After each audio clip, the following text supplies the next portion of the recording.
কথা শেষ হয়ে গেলে নাকি সম্পর্ক ফুরিয়ে যায়, এমনটাই ভেবে আসে মানুষ।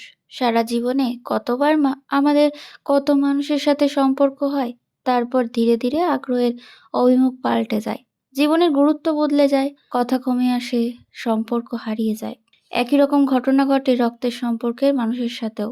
একদিন যে যত কাছে থাকে, ধীরে ধীরে সে ততই দূরে চলে যায়, কথা কমে যায়, সম্পর্ক তলানিতে গিয়ে পৌঁছে যায়। ছোটবেলায় স্কুলে যে বন্ধুকে ছেড়ে এক মুহূর্ত থাকতে পারতাম না, কতক্ষণে স্কুলে গিয়ে মনের সব কথা বলবো কল কল করে অপেক্ষা করতাম, এখন সে শুধুমাত্রই ভার্চুয়াল বন্ধু। বদলে যায় গুরুত্বের অভিমুখ, বদলে যায়, কথা কমে আসে, সম্পর্কে সুতো ছিঁড়ে যায়। যে ঠাকুমার সাথে ঘন্টাখানেক বক বক না করলে রাতে ঘুম আসতো না, সেই ঠাকুমা যখন মারা গেলেন, শুয়ে গেল এক বিছানায় শোয়া, গল্প না শুনেই ঘুমিয়ে পড়া। তেমন করেই কই মনে পড়ে না তো আর ঠাকুমা, কাকু, পিসি, দাদা, পিসেমশাইকে? কথা নেই, মনে পড়ারও কারণ নেই। মানুষগুলো কেমন ধীরে ধীরে মুছতে থাকে জীবন থেকে। ছোটবেলায় এত বকবক করতাম সবার সাথে, কাউকে কথাই বলতে দিতাম না, সব কথা আমি বলে ফেলতাম। এখন সে মনের কথা মনে রাখতে শিখে গেছি। বয়সোচিত গাম্ভীর্য এসেছে। এটাই জীবন, কথা ফুরিয়ে যায়, কথা শেষ হয়ে যায়, পাখি বাসা ছেড়ে উঠতে শেখে। মনে পড়ে কত মানুষের ওপর অভিমান করে কথা বলিনি, কত মানুষকে অন্যায়ের শাস্তি দিতে কথা বন্ধ করে ফেলেছি।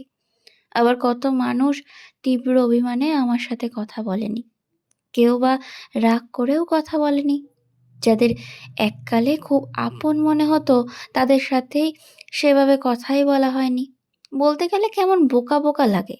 দিন বদলে গেছে, সময় বদলে গেছে, জীবনের অভিমুখ বদলে গেছে, কত কিছু ফুরিয়ে গেছে, সম্পর্ক হয়ে গেছে শেষ। কথা না বলে আমরা মানুষ হারিয়ে ফেলি, সম্পর্ক হারিয়ে ফেলি। কত কষ্টে একটা মানুষ, একটা সুসম্পর্ক অর্জন করি আমরা, শুধুমাত্র নিয়মিত কথার অভাবে তা শেষ হয়ে যায়। মানুষ সম্পর্ক খরচ করে যায় অকারণে। কত জীবন, কত মূল্যহীন আমাদের রোজের চাওয়া পাওয়া, দুঃখ, রাগ, রোষ, ক্ষোভ, মান, অভিমান। এমন একটাও মানুষ নেই যার সাথে কথা না বলে কয়েকদিন মনে রাখা যায়। সাধারণ মানুষের বাতাসের মতো, বাতাস উষ্ণ হয়ে ওপরে উঠে গেলে পার্শ্ববর্তী বাতাস ছুটে আসে শূন্যস্থান পূর্ণ করতে। কেউ মরে গেলে তাকে অনুপস্থিতি ভীষণভাবে মনকে কাড়া দেয়। মরে যাওয়ার আগেই তাই আর কাউকে বাদ দিতে ইচ্ছা করে না, কথা ফুরোতে ইচ্ছা করে না। মনে হয় কথা থাকুক, মানুষটা জমা থাকুক জীবনের হিসেব খাতায়।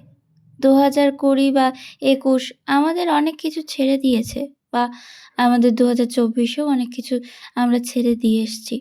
অনেক প্রিয় মানুষকেও হারিয়ে ফেলেছি, আর কোনো সম্পর্ক হারাতে ইচ্ছা করে না।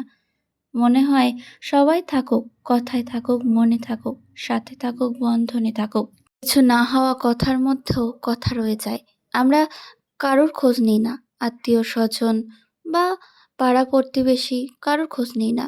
আমরা যত বড় হতে থাকি, তত নিজের মতো চলতে থাকি, নিজের দুনিয়াটাকে বেছে নিই, গাম্ভীর্য বজায় রেখে আমরা চলি।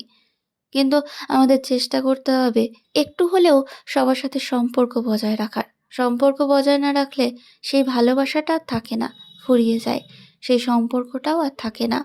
ছোট্টবেলায় যার সাথে খেলা করা, যার সাথে চলা, একসাথে একসাথে ঘুরতে যাওয়া, সেই মানুষগুলোকেও আমরা পরিত্যাগ করে নতুন জীবনের দিকে এগিয়ে যাই।